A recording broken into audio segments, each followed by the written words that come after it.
यहाँ उनके नाम से पुण्य करेंगे तो वो पुण्य उन्हें उस रूप में प्राप्त होगा जिस चीज की उन्हें आवश्यकता है। पुण्य कभी व्यर्थ नहीं जाता। पुण्य या तो आपके पितरों को ट्रांसफर होता है जरूरत होने पर, और जरूरत नहीं होती तो वो आपके नाम पर संचित होता रहता है। जैसे आपके पितरों को अब जरूरत नहीं है तो वो सारा पुण्य आपके खाते पे ही रहेगा, फिर आपके खाते से आपके बच्चों के खाते पर ट्रांसफर होता रहेगा। कहावत सुनी होगी एक आपने, बाढ़ है पूत पिता के धर्मा, माँ बाप के पुण्य प्रताप से बच्चों की उन्नति होती है, तरक्की होती है। यदि कोई बच्चा तरक्की कर रहा है तो ये केवल उसकी पढ़ाई का ही परिणाम नहीं, उसके माता पिता का पुण्य भी उसके साथ चल रहा है, आशीर्वाद भी उसके साथ चल रहा है। तो आपके जीवन में किए गया कोई भी पुण्य हो,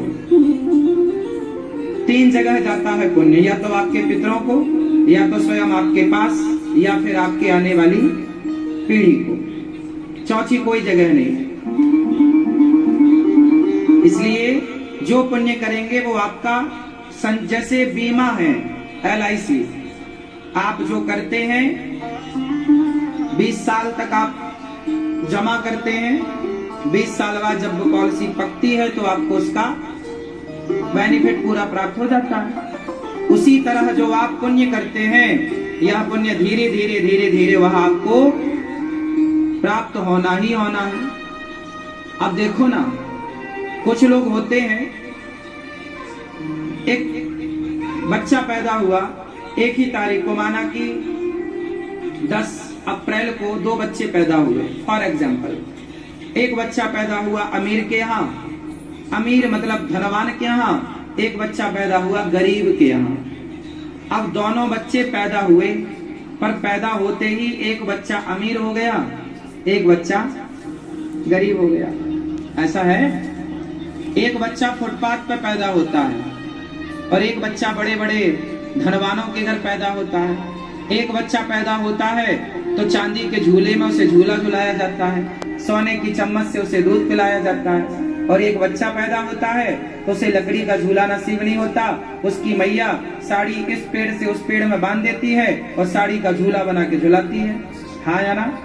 एक ही तारीख में 2 बच्चे पैदा हुए, पर एक बच्चा गरीब के यहाँ तो गरीब, अमीर के यहाँ तो अमीर। अब बताओ कि उस पैदा हुए बच्चे ने कौन सा पुण्य कर लिया कि सोने के चम्मच से दूध पी रहा है, और इसने कौन सा पाप कर लिया कि इसे झूला तक नसीब नहीं हुआ। अभी दोनों बच्चे पैदा हुए, पर एक पैदा होती गरीब और एक अमीर हो गया। क्यों हो गया?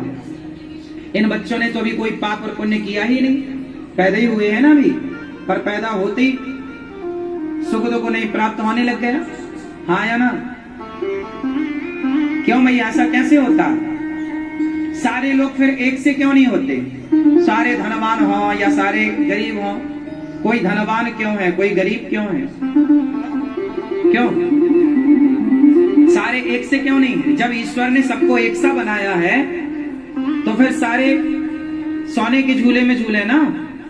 फिर कोई फुटपाथ पे क्यों पड़ा है और कोई महलों में क्यों पड़ा है? बताओगे?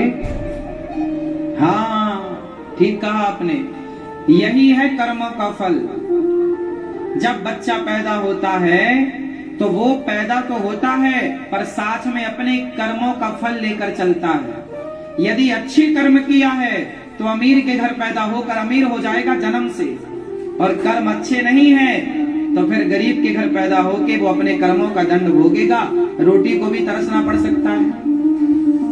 कोई आदमी 56 भोग खा रहा है और कोई आदमी 2-2 रोटी को तरस रहा है। क्यों? ये कर्मों का फल ही तो है। तुम्हारे अपने कर्म ही तो तुम्हें तड़पा रहे हैं ना 2-2 रोटी को। इसलिए कहता हूं, आप इस चक्कर में ना रहो कि नहीं जी हमें पूर्व जन्म तो कुछ नहीं होता, अगला पिछला कुछ नहीं, ऐसे चक्कर में ना पड़ो। होता सब है, ना होता तो कोई जन्म से अमीर और जन्म से गरीब क्यों होता?